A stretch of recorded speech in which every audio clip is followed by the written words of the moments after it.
No me voy a referir al proyecto en realidad porque pues vamos a evaluarlo, lo conocemos solo hasta ahora, sino a la idea general, y obviamente aplaudimos la investigación que se haga al respecto tratando de mejorar la eficacia de nuestro accionar. A nosotros nos toca vigilar la selva amazónica en toda su extensión, por lo menos en lo que corresponde a Colombia. El acuerdo, el tratado que existe, no sé qué tan operativo sea con los otros países que tienen presencia en el Amazonas. Hay países completos casi, como Surinam, poco conocido por nosotros, es nuestra frontera con otros, digamos, países. Ahí está la Guayana Francesa, es de Francia. Es decir, el Amazonas tiene presencia de la República Francesa aquí. Y Venezuela, Colombia, Bolivia, Perú, Ecuador, Brasil. Brasil, el que tiene más extensión.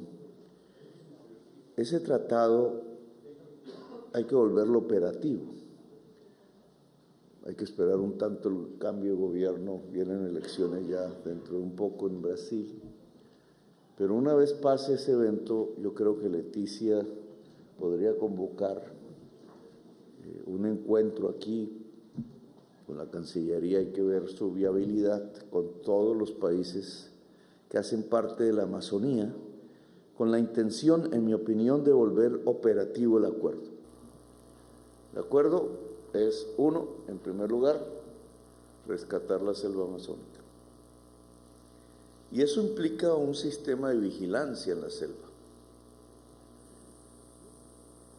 No sé si un satélite especializado incluso, que deberíamos tener para detectar cualquier punto de calor que pueda ser indicativo de un incendio.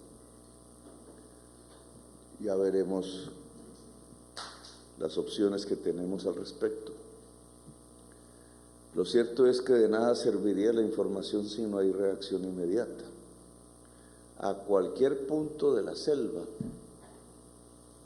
lo cual significa otro tipo de operatividad que no es alcanzable hoy por nuestros bomberos.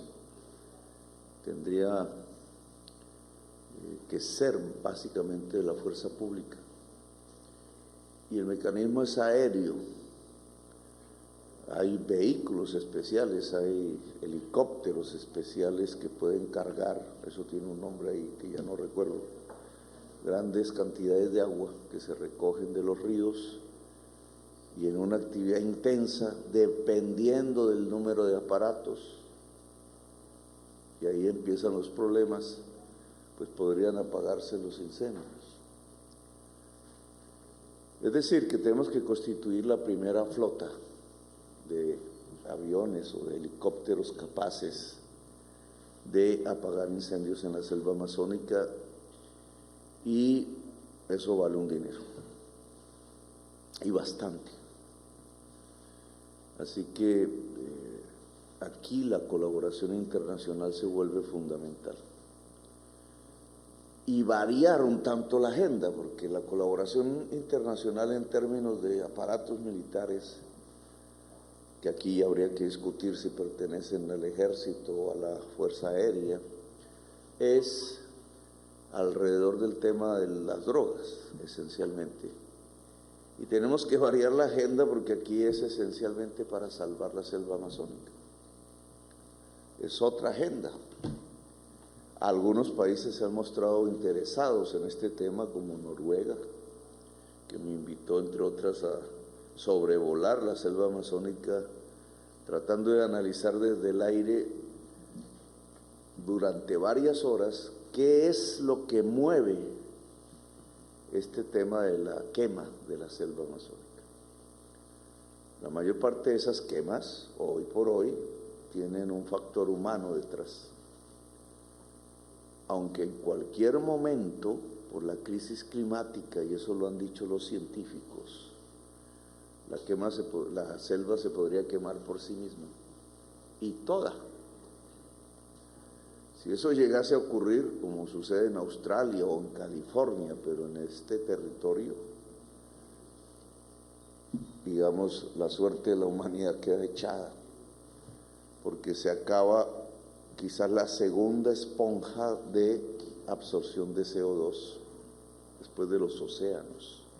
Los océanos también están a punto de agotar su capacidad de absorción por un fenómeno que se llama de acidez, la acidificación de los océanos, que también es producto de la cantidad de CO2 que hoy se encuentra en la atmósfera.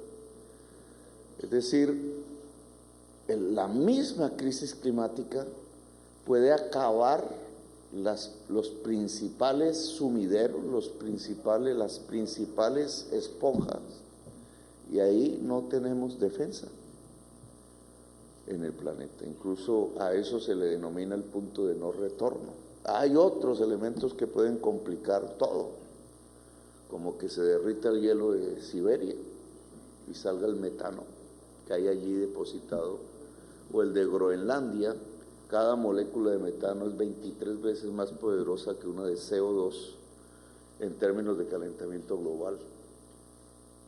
Y Groenlandia ya empieza a deshacerse, y el hielo de Siberia ya empieza a deshacerse, y ya se observan incendios en la selva amazónica que no tiene factor humano, sino el mismo clima. Entonces estamos ante una situación que es difícil para el conjunto de la humanidad. Le decía al gobierno de los Estados Unidos cuando nos visitó en estos días, su delegación, allá en Estados Unidos tenemos el principal foco de emisión de CO2 de América, y aquí la principal esponja. ¿Qué hacemos? Hay una oportunidad de diálogo, de colaboración mutua, hay unas posibilidades de construir una agenda diferente a la que tradicionalmente en las últimas décadas se ha construido, pero hay que actuar indudablemente. Independientemente de la opinión internacional, de la acción de los gobiernos extranjeros, nosotros tenemos que actuar en la selva amazónica, porque es nuestra responsabilidad ética como seres humanos. No es un problema de negociación, se actúa o se actúa. Y en este tema, pues hay que preparar una serie de circunstancias. Aquí hemos planteado un proyecto que habría que ponerlo en práctica en forma de piloto, no tan pequeño, no tan marginal, para saber si puede funcionar efectivamente o no, que son las concesiones familiares hereditarias. Miren esa palabra. Como el suelo amazónico es baldío, es nacional, allí no existe propiedad privada, existen resguardos. Ese suelo puede ser entregado a familias, no a empresas, sino a familias, a núcleos familiares existentes, de manera hereditaria, de tal manera que el compromiso de esas familias a cambio de un pago mensual sería la revitalización de la selva, o cuidarla si ahí existe, o dejarla restaurar si ha sido quemada y ahí lo que queda es un potrero, una pradera. Tiene que ser hereditario porque los ciclos vitales de muchas de los árboles de la selva implican más de una vida humana. Y la gracia de que sea hereditaria, es decir, que se permita que árboles de décadas puedan nacer, crecer y ser cuidados por una familia, además de otros productos, es que puedan ser explotados económicamente por la familia de manera sostenible. Es decir, que una familia pueda tener dos fuentes de ingresos, el público, llamémoslo así, que debería venir de un fondo financiado internacionalmente con recursos de las tasas carbón y canalizar las tasas carbón a ese fondo para que no sean utilizables por especuladores internacionales. Y al mismo tiempo ir generando lo que se ha venido denominando como una bioeconomía, que es, digamos, una nueva rama, llamémosla así, en donde respetando el entorno natural se pueda vivir de lo que produce el entorno natural sin degradarlo. Una especie de equilibrio que solo la experiencia logra alcanzar a través de una serie de productos que ya en Leticia se conocen, cada vez que yo vengo aquí aparecen, que sin destruir la selva pueden ser utilizados incluso comercialmente. La bioeconomía tiene que ser investigada. La bioeconomía no nace porque uno haga así. Tiene que haber estudio, tiene que haber conocimiento, tiene que haber investigación e incluso un reconocimiento de las comunidades ancestrales que ya por miles de años han venido aprendiendo más que la investigación occidental de la selva amazónica. En Chiribiquete, que emociona a Alejandro Gaviria, yo estuve sobrevolándolo. Hay inmensos murales, ahí hay, no sé si sea científicamente correcto decirlo, pero dicen esa es la primera tierra que surgió cuando todo era océano. Si no es la primera tierra, que es el escudo, se llama el escudo guayanés, si no es la primera tierra, porque es un tema, digamos, de exploración geológica, lo cierto es que ahí hay pinturas de hace miles y miles de años. Dicen, datan, creo, 10.000, 20.000. Cuando la selva ni siquiera era selva, quizás. Porque esas pinturas tienen una serie de animales que no corresponden exactamente a los animales actuales de la selva. Primeras culturas, porque pintar es cultura. Primeras culturas quizás en el continente americano, en lo que hoy llamamos la selva amazónica. Esos saberes que se vienen construyendo desde allí, desde hace tanto tiempo, traspasados seguramente, sin que esa historia esté escrita, porque es antes de la historia, están en eso que llamamos saberes ancestrales y quizás andan, deambulan por la cabeza de un viejo, de un sabio, de una sabia indígena. Entonces la investigación que incluye el encuentro de saberes, yo creo que se vuelve fundamental en este área. Y la universidad entonces es una institución central en la Amazonía. Universidades, en plural, con las que tenemos que dialogar y que yo le he pedido al ministro Alejandro Gaviria que priorice con las instituciones de investigación que existen y ojalá con el Tratado Internacional de los Países Amazónicos, si es operativo, podamos realmente profundizar en la investigación a fondo, no solamente en lo antropológico, en lo lingüístico, en la historia que puede reconstruirse de la selva, en la etnología, etcétera, sino en la investigación científica de la diversidad natural de la selva, con fines de construir las bases de una bioeconomía que podría ser el eje central hacia adelante en el futuro de toda esta región, sin matar la selva. Entonces, salvar la selva es un asunto de operatividad, incluso militar, y es un asunto de conocimiento a profundidad, y es un asunto social, porque en ese recorrido que hicimos por el Guaviare, lo que uno nota del móvil por el cual se queman miles y miles de hectáreas de la selva, más de 100.000 cada año, es tener tierra. No vi los cultivos de hoja de coca en la dimensión que podrían explicar que es por eso que se quema la selva. Esa es una narrativa falsa, aunque hay cultivos de hoja de coca, y creo que hubo más antes que ahora, porque hay un desplazamiento hacia otras zonas del país. Ese no es propiamente el móvil de la quema de la selva. Se ha afirmado varias veces, y yo entre ellos, que es la ganadería. Y efectivamente hay ganado, pero no se encuentran grandes hatos desde el aire, porque la misma pobreza de la tierra ya quitada, quemada la selva, impide grandes productividades ganaderas. Y entonces uno dice, ¿y para qué hicieron eso?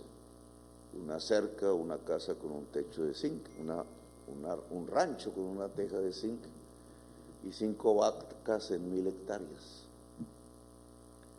No tiene otro sentido que no sea tener tierra, esperar que alguien titule, esperar que un estado, como ha sucedido ya en otras regiones de la selva amazónica, como el Caquetá, entonces permita, y entonces la región va cambiando su vocación económica, etcétera, y se olvida de que fue un territorio del Amazonas, abriendo una trocha. Los primeros en abrirla fueron las FARC, pero no son los únicos, pensando que esas vías son el desarrollo, concibiendo que el desarrollo entonces consiste en destruir la selva, y al final esperando que esa tierra que surge después de quemar la selva valga en el mercado y enriquezca a su tenedor. Una mentalidad feudal ahí, porque creerse que se puede ser rico por tener tierra es feudalismo. Capitalismo no es así. El capitalismo considera que la tierra es un medio de producir, no un medio de tener. Los señores feudales eran los que tenían la tierra, los capitalistas utilizan la tierra. Estamos en plena premodernidad, pero en unas circunstancias que le pueden hacer mucho daño a la humanidad, porque la selva no se puede destruir. Y si dejamos que las cosas sigan así, hay un círculo acelerado que terminará con que esto lo recordamos nosotros, nuestros padres, y quizás nuestros hijos ya no sepan qué era la selva amazónica. El agua se acaba si se acaba la selva amazónica. Estos portentos de torrentes de agua, los más grandes del mundo, que surgen es precisamente porque hay un ciclo permanente de vapor que sale de la vegetación selvática hacia los páramos de las cordilleras y se devuelve como grandes chorros de líquido. Eso dejaría de existir porque ese círculo se rompe. Y de ahí salen tanto los ríos que vienen hacia acá como los ríos que van hacia el Caribe. ¿Y qué hace Colombia sin agua? Pues es un país que se convierte. Empezaríamos a ver lo que sucede en Centroamérica. Éxodos enormes de población tratando de llegar al río Bravo a ver si pueden pasar. Y allá los esperan las ametralladoras y las cárceles y los muros y los alambres de púas. Nosotros no podemos permitir eso. Entonces, tanto en la operación militar que recordaba esta mañana, debe tener un cuidado, porque aquí necesitamos, y este es el tema social, es a la fuerza amazónica, a la fuerza indígena, a la fuerza, llamémosla campesina, al lado de rescatar la selva, no en contra de la selva. Los indígenas nunca estarán en contra, pero sí habrá poblaciones que pagas un poco de manera ignorante determinen que la selva puede llegar a su final sin que nada pase. Entonces, ese campesinado tiene que ser ganado para salvar la selva. Hay que saber diferenciar, hay que ganar la fuerza popular para salvar la selva. Cosas como la operación Artemisa en otra parte creo que no funciona bien, porque lo que hace es enfrentar al ejército con el campesinado, en la reserva, en ese caso la reserva de la Macarena, que hace parte realmente de sino que hay que lograr que ese campesinado se ponga al lado de salvar la reserva, en ese caso, aún siendo colonos de vieja data. Pero también hay que saber que hay otra fuerza que se está moviendo allí, que a veces utiliza al colono para ir abriendo una ruta. Por ejemplo, el Chiribiquete va llegando a una ruta, y clarísima. ¿Rutas para qué? Entonces, obviamente, ya nos podemos enfrentar a ese otro tipo de poderes económicos, muchísimo más destructivo que un colono queriendo sobrevivir. El colono se puede poner a nuestro lado, esa fuerza, que son pocas personas, pero que tienen la capacidad de pagar por quemar la selva, tiene que ser detenida y procesada. Y eso implica inteligencia, eso implica conocimiento, eso implica que la fuerza pública sea independiente de ese tipo de circunstancias y al lado del Estado y al lado de la fuerza popular pueda entregarle un balance a la humanidad, como que por lo menos Colombia no permite que su selva amazónica se destruya. Que es un mensaje a la humanidad toda. Si lo quieren en perspectiva, si eso lo logramos con indicadores, porque se puede medir, alcanzar en 2, 3 años, eso significa un enorme apoyo internacional que va a surgir de solidaridad mundial, económica y científica, en procura de ayudar en nuestro esfuerzo de que la selva amazónica no se desaparezca del planeta. Entonces, digamos, sí se necesita una fuerza pública con capacidad de reacción inmediata, de lo cual pues tendremos que hablar con el ministro de Defensa y con la cúpula nueva, y necesitamos una universidad que sea capaz de alcanzar mayores niveles de cobertura para toda la juventud amazonense y que pueda profundizar en la calidad investigativa. Así que, señor rector, le sugerimos conversar esto allá primero con la universidad, a la Universidad de la Amazonia igual. La Universidad Nacional es más fuerte institucionalmente, pero para el gobierno todas estas universidades pueden, si logramos apoyarlas y apoyar su juventud y su profesorado, podemos, yo creo, avanzar con cierta rapidez en el desarrollo de un conocimiento de la selva amazónica que es vital para nosotros. Vuelvo a repetir, sabiendo que el conocimiento no es solamente occidental, sino también ancestral. Bueno, yo creo que el episodio que acabamos de vivir demuestra que pues se ha acabado la jornada. Menos mal no fui yo, porque si no la prensa, quién sabe qué hice. ¿Qué? Presento mi periodista, la más acosadora de todas. En el sentido sano de la palabra. Pero sí, la jornada se ha extendido, yo creo que volveremos. Nos gustaría ya las reuniones con las universidades, la posibilidad del plan piloto, que creo hay que reconocer, el departamento del Amazonas ha sido mucho más cuidadoso. Creo que hay que instalarlo en el Guaviare, donde más fuerte es el problema para saber si funciona o no, y eso tiene que ser rápido. Tiene razón el gobernador al decir lo que nos hemos portado bien, entonces no tenemos.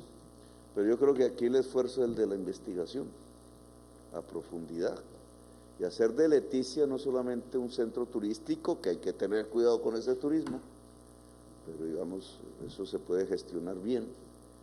Creo que puede crecer, nos interesa que crezca, y Leticia tiene muchas ventajas de ser un centro de ese estilo, pero queremos que sea también un centro del conocimiento y ver si con ese doble esfuerzo podemos presentar un nuevo departamento del Amazonas, mucho más poderoso en este gobierno. Bueno, gracias a todos y todas por haberme escuchado.